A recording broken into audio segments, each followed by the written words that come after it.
The doors of the council hall slammed shut behind them. Rain didn't look back. He and Gore walked in silence down the marble steps of the alien capital. The skies above them were dark with storm clouds. But light broke through, just a little, as if the galaxy itself was watching.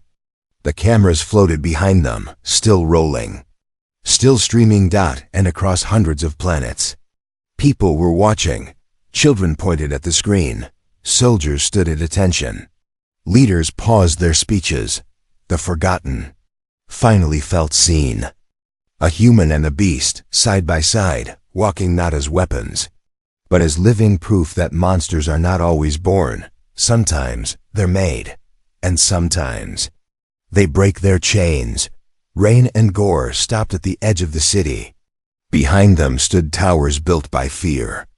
Ahead of them, a future no one had written yet. Gore looked to the sky. Rain looked at him. Neither said a word. They didn't need to. Inside the council hall, chaos had erupted. Shirak slammed his fist on the long table. We must erase the footage. Shut the feeds. Block the transmissions. Too late.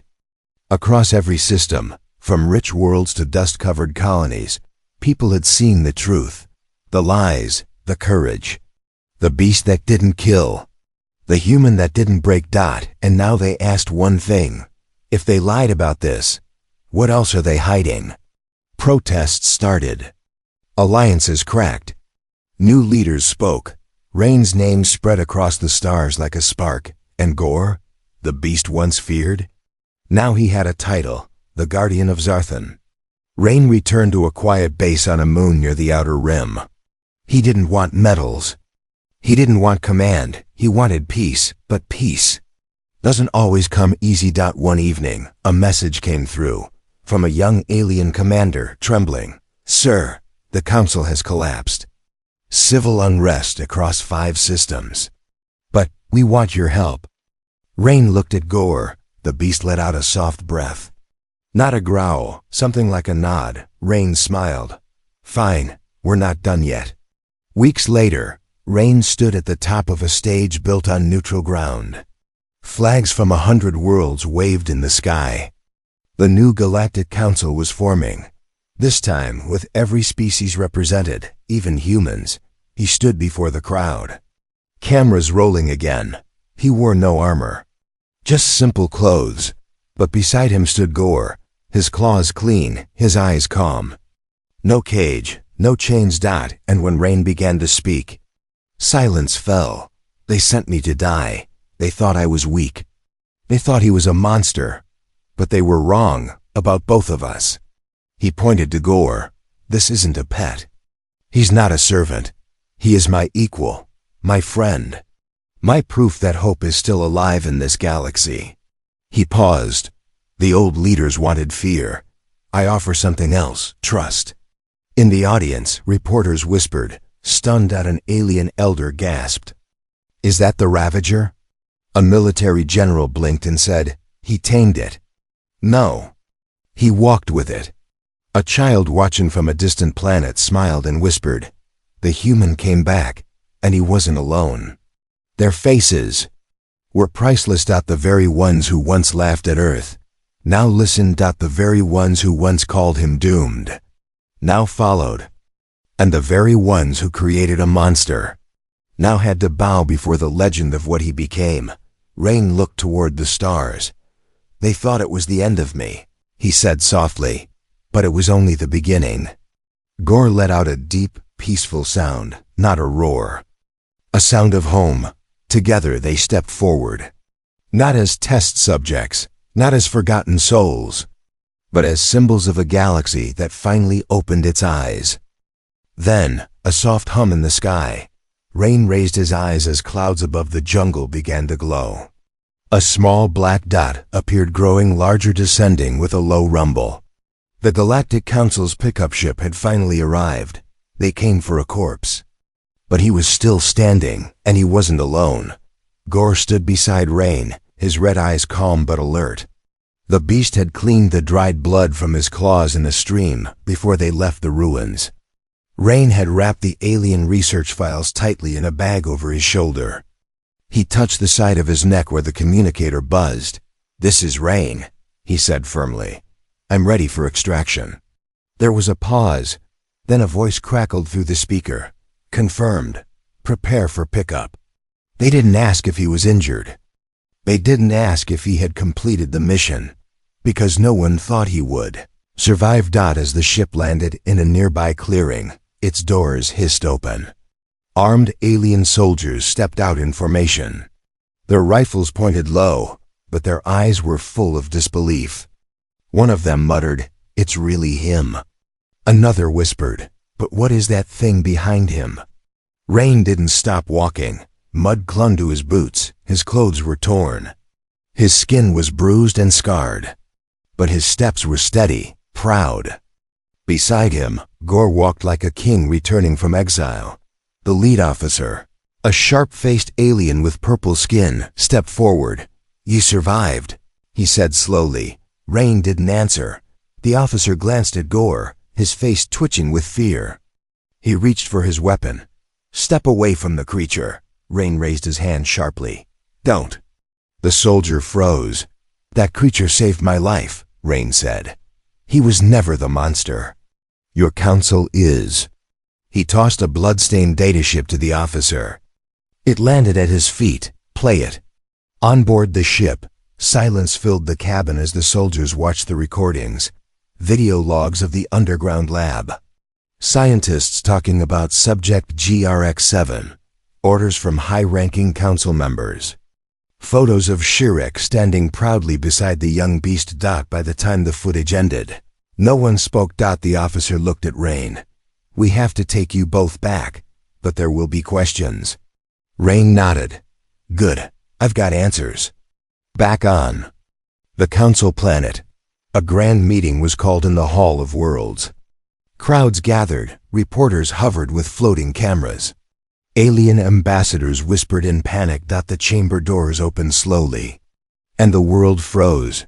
Rain entered wounded but alive, and walking beside him was Gore, the Ravager, the Death Beast, the so-called monster of Zarthan. Now calm, eyes scanning the room, not leashed, not caged. Free. The council leaders stood in disbelief. Shirek's metal hands tightened on the edge of his seat. This wasn't part of the plan. Rain stepped into the center of the hall. His voice rang clear. "You sent me to die. You told the galaxy it was a test."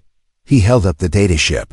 "But this proves you lied. You built the beast. You used him, then abandoned him.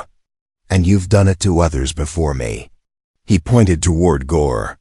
"He's not your monster anymore. He's my brother in arms. And he's coming with me." Shock, gasps, rage, silence. The room broke into chaos. Some alien leaders shouted in protest. Others lowered their heads in shame. Shirek finally stood. His voice was cold as stone. "You bonded with a weapon. A thing that proves only your weakness." Rain stepped closer. "No, it proves I have something you never will. Heart." Security guards began moving toward Gore. He growled once. The walls trembled. Rain raised a hand. "Touch him, and I'll release the rest of your secrets to every planet in this system." Everyone stopped. Gore looked at Rain with something close to pride. And Rain looked back like a man who had finally come home, not to safety, but to war. "You wanted me gone," he said quietly, "but I came back. With proof, with strength, and with a beast who has more honor than all of you combined." The council hall had never been this quiet. Dozens of alien leaders, the proud, the powerful, the feared, now sat frozen in disbelief. Their glowing eyes watched the unthinkable. A human, standing side by side with the galaxy's most feared creature. And that creature, the Ravager beast, was calm. Tamed? No. Respected. Rayn didn't blink as cameras hovered around him. His words were already spreading across planets. People everywhere were watching, some in silence, some cheering, some in fear. He stood in the center of the great hall with Gore beside him. Not behind him, beside. Like equals. High Lord. Shrek's metal voice finally broke the silence. This beast has taken thousands of lives. It was built for destruction. You expect us to forgive that? Rain didn't flinch. You didn't build a beast, he said. You built a slave. You turned him into a weapon, then threw him away like trash. He stepped forward. His voice was steady. Not loud, but sharp like a blade. And he still chose not to kill you. Gasps echoed. Gore lowered his head slightly, as if remembering the pain. And choosing to rise above it, Rain turned toward the other leaders. I wasn't sent here to prove anything, he said. I was sent here to die, just like the others before me. He opened a small metal box. Inside were 7 dog tags, each one from a human soldier who had been quietly sent to Zarthan. Each one left behind and forgotten. You called it a trial. I call it murder. The silence turned heavy. Even the most powerful aliens in the room looked away from the names. Then, something unexpected happened. A soft voice from the crowd, a young alien delegate, stood up and asked, if the beast has changed, then what does that make you? Rain turned to face him. It makes me proof, he said. Proof that you can't measure worth by blood, by origin, or by species. He was your monster. And I gave him a choice. Rain placed a hand gently on Gore's massive arm, and he chose mercy. Suddenly, one of the senior warlords from the Grizek Empire rose in anger. This is a trick, he roared. The beast is dangerous. It should be destroyed. Without a word, Gore stepped forward, one loud growl. The floor cracked beneath his feet, but he didn't attack. He simply looked the warlord in the eye, and then sat down. The message was clear. I'm not what you fear anymore. The hall trembled, not from violence, but from change. One by one, alien delegates stood, some in anger, some in awe, some in shame. And then, one of them spoke. The human lived. The beast spared. The truth is clear. This council must answer for its crimes. Shrek snarled. You would listen to a human over us? Rain locked eyes with him. You didn't break me. You didn't break him. And now, the galaxy sees you for what you are. Suddenly, security bots rolled in. Weapons aimed directly at Gore. A warning blinked on the wall. Contain subject GRX-7 immediately. Rain stepped in front of the beast. Touch him, and I drop every file, every name, every planet you experimented on. The bots froze. Gore stood behind him, silent but ready, and for the first time, the council truly saw what scared them, not the beast out the bond. Outside the council hall, screens on thousands of worlds lit up with images of Rain and Gore. People watched as history changed. The man who was supposed to die had tamed death itself, not with force, but with trust. Rain turned one last time to face the crowd. I won't stay in your broken system. But I won't run either. He looked at Gore. We choose our own path now. And together, they walked out. The cameras followed. The whispers grew, and somewhere deep inside the cold council walls, power began to crack. Rain was no longer hiding. He walked through the jungle of Zarthan with steady steps. The thick mist moved around him like ghosts. Behind him, a shadow followed, heavy, silent, powerful, the Ravager beast. But it was no longer hunting him. Now it followed him like a silent guard. 3 days ago, it had tried to kill him. Now, it walked beside him. Rain didn't understand why. Not yet, but he felt it in his bones. Something had changed between them, and it wasn't just survival anymore. It was something deeper. They reached a clearing where a huge tree had fallen long ago. Moss and glowing flowers covered it now. Rain sat on the trunk and took a breath. The beast lay nearby, its massive body rising and falling slowly. Rain pulled out a metal plate from his bag.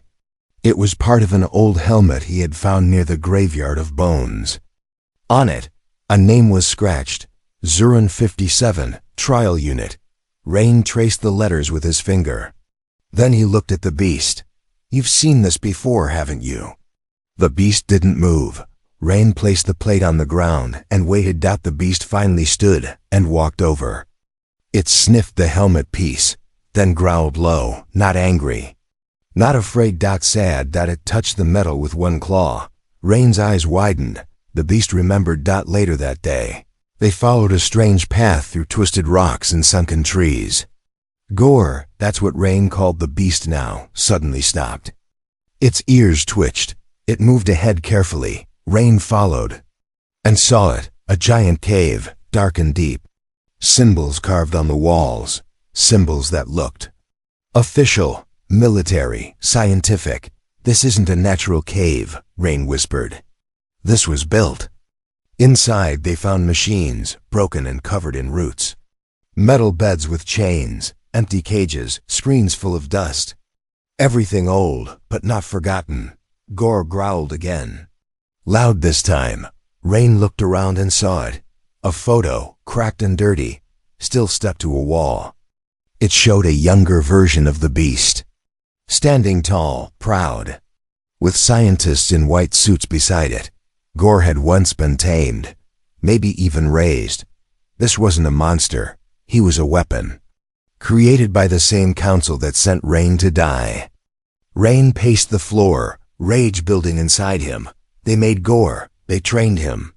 Then they threw him here, just like they did with him. They called you a beast, he said.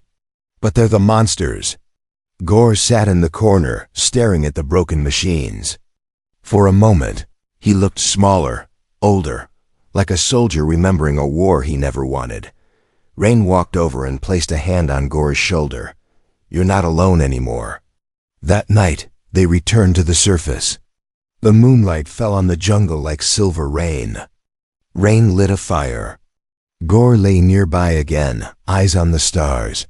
Rain took a sharp stick and began to draw in the dirt again. This time he didn't draw two figures, he drew a cage. Then, he broke the stick in two. Gore watched and for the first time, he let out a soft sound. Not a growl, not a roar, a sound like a sigh. Almost human. Back on the council planet, alien leaders reviewed the footage from Rain's wrist tracker. One of them laughed. He's still alive. Amazing, another said. No matter. The beast will kill him soon. But Shirik, the tall metal-skinned leader, narrowed his eyes. He's learning, he said softly. That's more dangerous than dying. Rain woke up the next morning with a new thought. This wasn't about survival anymore. It was about truth. The galaxy thought humans were weak, that they had no place in the council, that they could be tested like animals and thrown away. But Rain had found something stronger than fear. He had found a bond, a truth hidden deep in the jungle, behind claws and fangs and old lies. And he knew now. He wasn't going back alone. The sky over Zarthan was darker than usual. Red clouds rolled like angry waves, and strange sparks of lightning danced across the sky. The jungle below felt quiet, too quiet. Even the birds weren't singing. Rain knew what that meant. Something was about to happen. He moved through the trees with Gore walking silently beside him. The ground was damp and smelled like metal. They had been walking for hours, following a signal from an old wrist device Rain found in the cave. It blinked green every few steps. Where was it leading? Finally, the jungle opened into a hidden crater, wide, deep, and filled with fog. In the center was a metal hatch, half buried under vines and thyme.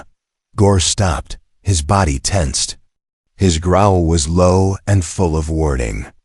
Rain knelt beside the hatch and brushed off the moss. The words were old, but still clear. XARC-09, Beast Conditioning Facility, do not enter. Rain looked at Gore. This is where they changed you, isn't it? Gore didn't answer, but his eyes, they held pain. Rain pressed the old keypad. It sparked. Then hissed. The door opened. Inside was a tunnel. Cold, wet, dead. Lights flickered on as they walked through. Motion sensors still working after all these years. The air was thick with dust and secrets. Metal walls lined with claw marks. scratches that only one creature could make. Gore had been here. Many times, Rain stepped into the main room and stopped, his eyes locked on the massive tank in the center, shattered, burned, but still standing. A name was etched on the side. Subject GRX-7, Rain whispered. Gore. He turned and saw dozens of files spread on broken desks. Paper, dataships, video logs. He picked one up and pressed play. A hologram appeared. A human scientist. Subject GRX-7 shows extreme intelligence and memory, the woman said. But bonding with him emotionally is dangerous. The subject is showing signs of trauma and rebellion. Another voice in the background said, "We need to shut him down." The screen turned off. Rain clenched his fists. They didn't just train Gore. They broke him, used him, feared him, then abandoned him. He turned and looked at the beast standing quietly in the dark. They betrayed you. Gore looked away. His claws dug softly into the floor. Rain grabbed as many files as he could and stuffed them into his bag. They needed proof. They needed the galaxy to see the truth. On a broken wall, he found a faded photo. A group of scientists smiling. In the center stood a young Gore. Smaller, eyes full of life. Behind him, Rain noticed something that made his blood run cold. One of the scientists was Shirek, the very alien who sent him to die. He wasn't just part of the council. He helped create the beast. Rain walked back to Gore and placed a hand on his arm. They made both of us weapons. But we get to choose who we are now. Gore stared at him. Then nodded. A slow, heavy nod. The first sign of true understanding. Back outside, rain began to fall. Black and hot. Acid rain. Rain wrapped his coat around the files and activated his wrist beacon. "This is Rain. I've completed the trial, requesting pickup." He looked at Gore. "We're going back, together." Far above Zarthan, on the alien council planet, the signal came through. Alarms beeped. Leaders looked at each other in disbelief. He's alive? He's calling for extraction? Impossible. He should be dead. Shirek walked forward slowly. His eyes narrowed. He said nothing, but inside he knew. The beast had remembered. And the human had uncovered their secret. Back in the jungle, the sky cracked with thunder. Rain and Gore stood side by side, the wind whipping around them. Two weapons. Two survivors. Now. Two rebels. Rain looked toward the stars and whispered, "You tried to erase him. You tried to erase me. But now, the truth is coming home with us." Rain stood tall in the center of the great alien hall. Around him, strange beings from different planets sat in their golden seats. They wore colorful robes and shiny armor. Their eyes glowed. Some had no mouths, some had horns or wings. But all of them shared one thing: they hated humans. A voice echoed in the hall. "You are the first human ever to be tested by the Galactic Council," said the High Lord Shirek, a tall alien with metal skin and glowing yellow eyes. Rain didn't answer. He just stared straight ahead. "Your mission is simple," Shirek continued. "Survive on the planet Zarthan for 7 days. That is all." The hall erupted with laughter. One alien leader leaned forward and hissed, "No one survives Zarthan, not even our strongest soldiers." Another said, "Let the beast enjoy its new snack." Still, Rain said nothing. He was a soldier from Earth, a survivor of many wars. He had been trained to stay calm, even when everyone expected him to fail. Even when they sent him to die. Two guards came forward and handed Rain a small bag. It had a basic knife, a piece of rope, and a water flask. No armor, no weapons, no food. "This is all you need," Shirek said with a cruel smile. Rain took the bag without a word. Soon, a transport ship took him to the dark planet called Zarthan. From space, it looked like a black ball of smoke and fire. Lightning cracked in its clouds. The ground below was full of forests, swamps, and giant bones. Rain was dropped into the jungle with nothing but his bag and a wrist tracker. The ship flew away fast, leaving only silence. He stood still for a moment and looked around. "So this is the planet of death," he whispered. The air was thick and hot. The trees were huge, with glowing leaves and strange sounds all around. Somewhere far off, something roared a sound so deep it shook the ground beneath his boots. Rain moved fast. He found a small cave to hide in and built a fire using dry sticks. He didn't sleep that night. His eyes stayed open, listening to every sound. Something was out there. Watching at sunrise, he explored the jungle. He found scratch marks on the trees, deep and wide. Claw marks. Whatever made them was bigger than any animal he had seen before. Suddenly, he heard a loud growl behind him. He turned quickly and froze. A creature stood 10 feet tall. Its skin was dark and rough like stone. Its eyes burned like fire. It had long claws and sharp teeth. Dripping with saliva, it was the Ravager beast. Rain ran. He jumped over roots, slid under vines, and dodged trees. The beast chased him, crashing through the forest like a living storm. Rain threw a rock at it. It didn't stop. He climbed a tree, holding his breath. The beast sniffed the air, then slowly walked away. Rain waited 2 hours before climbing. Down. His heart was still racing. "It's not just a monster," he whispered. "It hunts, but it also thinks." He returned to his cave and used vines to make traps. He placed sharp sticks under leaves and tied rocks above trees. He was not going to die without a fight. That night, the beast returned. Rain saw its shadow outside the cave. It sniffed the air, then stepped into one of his traps. A heavy rock fell on its back. It roared in pain but didn't run. Rain held his knife tightly. But then, something strange happened. The beast looked at him and didn't attack. It stared for a long time, then turned and limped into the forest. Rain sat in silence. Why didn't it kill me? In the morning, he followed its blood trail. He found a pool of water where the beast had rested. It was licking its wounds. Rain didn't go closer. But he didn't run either. Day after day, Rain survived. He avoided danger, built traps, studied the beast's movements.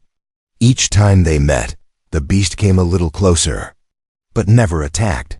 On the 7th day, Rain woke up to find something lying outside his cave. It was his missing backpack.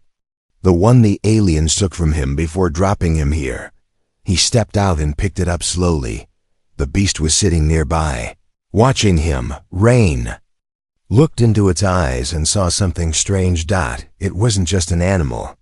It had a mind. It had feelings, and somehow it had chosen him. Rain smiled. "They sent me here to die," he said softly. "But I just made a friend." The jungle was quiet. Too quiet. Rain stepped carefully between glowing vines, every sense alert. His body still ached from the last night's chase. The beast had left him alive, but why? Was it a warning? A game? Or something else? He didn't know. Above him, massive trees stretched so high they touched the red mist in the sky. Every branch twisted like claws. The ground squished under his boots. Each step was like walking through a grave made of mud and old bones. Rain stopped. Something was watching him. He didn't see it, but he felt it. That same heavy presence in the air, like thunder before a storm. His fingers wrapped tightly around his knife. Then without a sound, it appeared. From behind a broken tree, the Ravager beast stepped into view. It was even bigger in daylight. Black armored skin, blood-colored eyes, breath like steam. Rain didn't move. Neither did the beast. They stared at each other. 10 seconds. 20. A full minute. Then the beast took a step forward. Rain's heartbeat spiked. His brain screamed run, but he didn't. His legs refused to move. Instead, he spoke. "You could have killed me last night." The beast tilted its head slightly, like it was trying to understand. Rain took a slow breath and dropped his Knife to the ground. The beast blinked. Then it let out a low rumble from deep inside its chest. Not a roar, something else. A sound. Like a growl mixed with a question. Suddenly, a noise behind Rain made him spin around. A strange alien monkey screeched and leapt from a tree. Rain looked back, but the beast was gone. That night, Rain sat by a small fire inside his cave. He held the knife in his lap and stared into the flames. Thoughts ran through his mind like racing ships. Why didn't the beast attack? Why did it bring back his backpack? What kind of creature was this? He couldn't sleep. So he decided to move. He walked out into the jungle, moonlight glowing softly above. With a torch in hand, he followed the beast's tracks. Deep, wide, clawed steps in the soft dirt. The trail led into a hidden valley, dark, silent, untouched. And then he saw it, a pile of bones, hundreds, maybe thousands. All alien, skulls from different species, armor pieces, weapons half melted. Each one told a story of someone who came here and didn't leave. Rain walked slowly through the field of death. In the center, a stone covered in claw marks stood like a forgotten grave. He stepped closer. Something shiny caught his eye, a tag from a human suit. It said, Corporal Diaz, Earth Marines. Rain's jaw tightened. They had sent others here before. Him, other humans, soldiers, explorers. They were all sent to die. Just like him, he turned and froze. The beast stood behind him, but it wasn't growling. It was looking at the tag in Rain's hand. Then it did something Rain never expected. It sat down, right there, next to the bones of its victims. It sat down. Beside the human, Rain slowly sat too.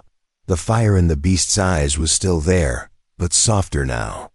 As if it too remembered something. Or someone. Rain reached into his bag and pulled out a small piece of dried meat. He placed it on the ground. The beast looked at it, sniffed it, then, carefully, ate it. It accepted the gift. And for the first time, Rain smiled. Over the next 2 days, Rain followed the beast at a distance. It didn't attack. It didn't run. Sometimes it disappeared, but it always returned. Rain watched it hunt, drink water, sleep in the shade of tall stones. It didn't just act like a monster. It acted like something trained, something lonely.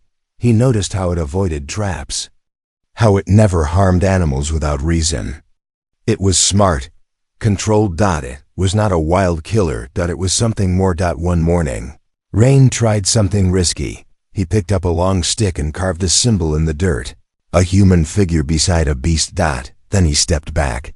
The beast walked over, looked at the drawing, then with one claw, it drew the same symbol, next to RAYN, single quotes S. Perfectly. RAYN stared in disbelief. This wasn't a monster. This was a mind, a warrior, a prisoner. Like him. That night, Rain sat beside his fire. The beast lay nearby, its eyes half closed, the stars above. Zarthan blinked quietly, unaware of what had just begun. Two enemies from different worlds. Now, walking a path no one had seen before, a bond was forming. And back on the council planet, the aliens celebrated early. The human is surely dead by now, one said, laughing. But far away on Zarthan, a beast watched a human sharpen his blade, not to kill, but to protect, together.